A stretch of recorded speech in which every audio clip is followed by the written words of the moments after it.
Hello YouTube, Triumph Guy here today, and I'm going to be changing the radiator on my VW Touran because it started leaking. Some of the things I would suggest you do is put some tarpaulin down, as it may be getting a bit messy job. Also use axle stands and chock the rear wheels, and use a good solid jack as well to jack up the front of the car. So let's get to it. So one of the first things we're going to do is move the airbox because A, it's quite easy to do so. B, half of my airbox is already missing, but it just makes it a bit easier, a bit more room on this side. So we're just going to pull this off, take that to one side. This should all lift out, but firstly what we need to do is pinch these together with the appropriate pliers and also remove this sensor here. Right, so I've taken that off. I've left the sensor connected because I couldn't get it off and I don't want to break the connector. Alternatively, you can unscrew this, but you then have to bag the sensor up so it don't get dirty. So yeah, now I'm going to jack the car up. So on this side, just under here, there's an intercooler hose and a radiator hose which we need to disconnect. Make sure when you've got the radiator hose about to take off, you've got somewhere to drain all the coolant because it's going to come gushing out. So I'm now underneath the car. The top of your screen, as you're looking at it now, is the front of the car. Okay, this is the intercooler hose. You're just going to pull these out, this one and this one, and then up here you've got the radiator hose. You should follow it all the way up into there's a Jubilee clip on this one, but normally it's a hose clamp. But yeah, so that's the front. At the top of the screen, disconnect the intercooler hose and then follow this radiator hose up to the radiator and disconnect it.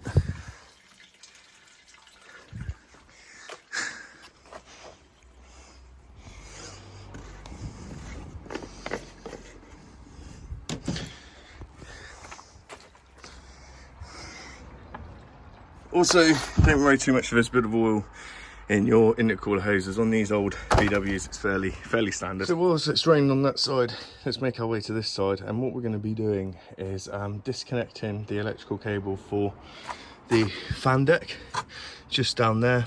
So when you go into the car, we'll show you that in a minute. And then also what we're going to start doing is disconnecting the fan deck from the radiator, and it's 4 bolts, one there, one there. And also we'll remove the intercooler hose, which you can see just there, but we'll go under the car and have a look. So I'm going underneath the car now, and as you can see, I'm just going to lay down, and my chest is basically underneath where the fog lights are, and my head is just where the intercooler hose, and you just pull that tab out. It's fairly easy, and you need to undo the electrical connector here as well, and it's sort of housed in this sort of plastic thing, and you just pull it downwards towards the bottom of the car. Just behind that electrical connector, there's also a little screw for the fan deck.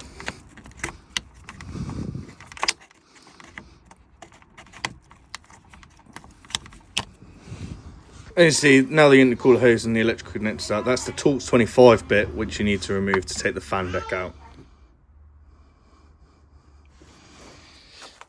Right, okay, so now we need to remove this hose and then have your bucket underneath. Probably will go everywhere, but it's important that you do the bolts in that order so you don't get drips all over you.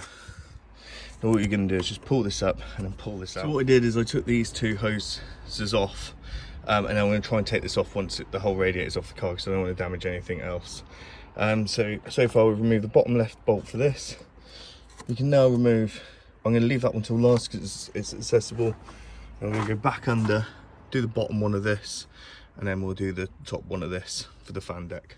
So a trick to get to this tight one here is get a ratchet spanner and put the socket end on it, and then you should be able to do it quite easily. It's a bit more space. So to get the fan deck out, basically you need to wiggle it around a little bit, just be careful though, because what will happen is you might damage something, but you want the small fan down towards the alternator and the big fan up. It takes a bit of manoeuvring, then you should just be able to pull it out. Just be careful that you don't get anything caught. So now that's off, you've got a bolt there, you've got another one down there, Torx 25 again, one a bit further down about there, and then one at the bottom. You should be able to get it all from the top, which is nice because obviously the floor will be covered in coolant. Personally, I would say loosen the top ones, then undo the bottom ones completely, and then redo the top ones and then pull it out. So the bottom one down there on the alternator side, you have to use the spanner and bit method like I said earlier. But anyway, that's the bottom one's done. Just this one and the top one done, and then we'll lift it out. Right, then you should just be able to lift this out now. Just be careful. I'd wear gloves if I was you. I mean, I'm not, but just because this can be quite sharp. I've already cut my thumb, and I'd also wear gloves. But yeah, let's lift it out, put it on the side, and offer it up to the new one. It's stuck on a couple of things. It's the air conditioning hoses and this plastic bit at the top here. So there's four main ways to get the radiator out, because obviously this part gets stuck on the air conditioning. So one, you can use the quick release tab, which obviously mine just falls out, and try and pull it out. If that doesn't work, then you can saw this bit of the radiator off, because obviously it's the old radiator.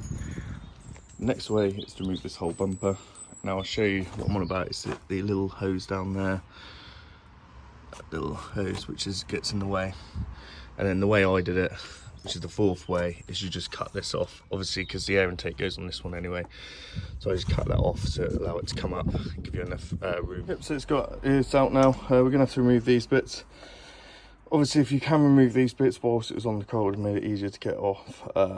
But they are pretty hard on there, as you can see. Well, if you can see, but it's been leaking at the bottom here. So yeah. So getting it in is a lot easier than getting it out, believe it or not.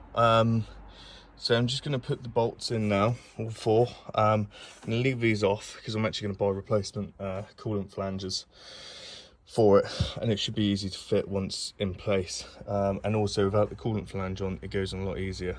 If you can get it off whilst it's on the car, it'll make this getting it out a lot easier. The next thing you're going to do is put the fan decks back in. They should just sort of balance on here, and then you can get the screws in. So put the two easy ones in first, and then get underneath and then do that one and that one just over there, which is a bit of a pickle. So I dip the smaller fan in first, and then you just lower it in. There is like pipes and bits, but they should just hang on this ledge here on top of the radiator. Right, now that one and that one are in fairly tight, but a little bit loose. There's still a little bit of play.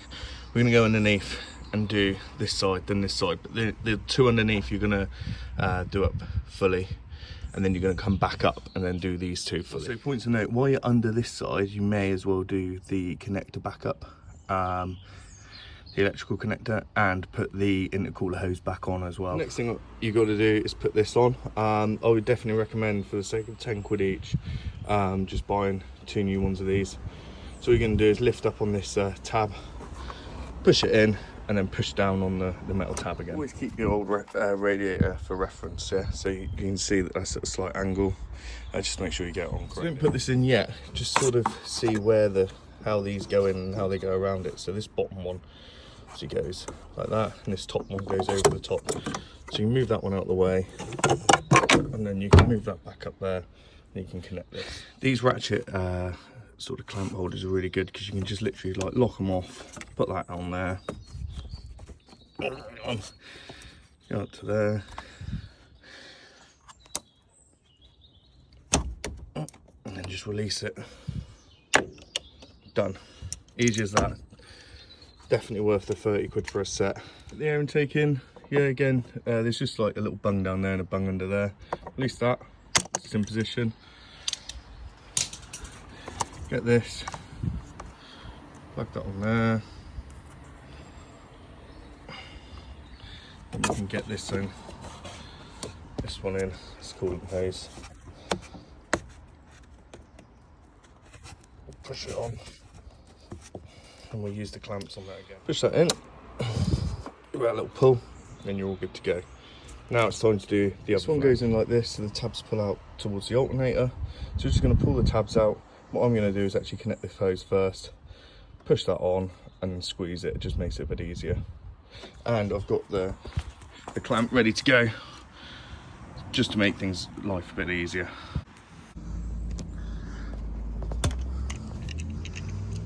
Now I'm going to install this, which just goes like like that underneath. Again, pull tabs, just whack that in. So before we fire it up, just to confirm, you've got all 4 bolts into this, all 4 bolts into the radiator. Both your intercooler hoses are in.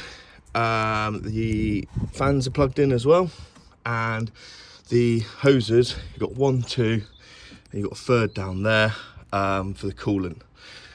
Then it's time to fill it up. First thing we're going to do is fill this up. Just fill it to the brim, that's fine, and then you're going to squeeze the coolant hoses. Okay, so squeeze this one here, not this one, this one. Just try and squeeze that a little bit, yeah, and then you'll see bubbles, and you'll see this drop. Make sure you use the correct coolant, yeah. So G12, as you can see, it's full. If I squeeze these pipes now, you can see them dropping. What you're doing is you're just working some of the coolant around the system.